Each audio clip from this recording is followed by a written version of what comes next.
In mid-2023, a terminally ill insider posted on 4chan claiming he had direct knowledge of a classified UAP program. He said most UAPs aren't visitors. They're unmanned drones, built to spec, spheres for surveillance, tic-tacs for extreme speed. When he was asked about the aliens, he said they weren't traditional beings. He called them biological containers. They're manufactured. They're not born. They're printed alongside the crafts. They got no digestive systems, no reproductive organs. They're all identical units, essentially biological drones for the consciousness operating them.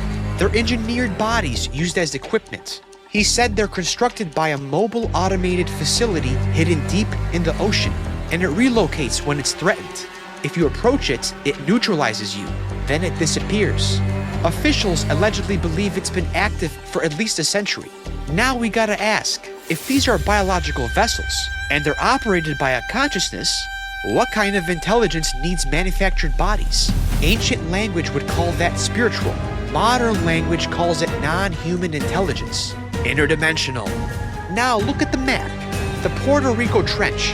It's about 100 miles north of Little St. James, Epstein's Island.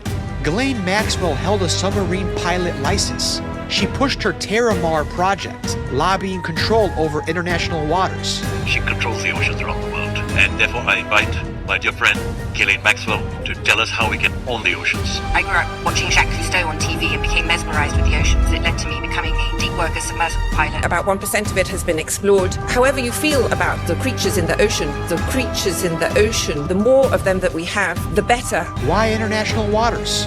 Why the ocean floor? Why position power structures next to the deepest trench in the Atlantic? If crafts are printed and biological pilots are printed, then something supplies the raw material. The DNA, the blood, the tissue. The insider described production.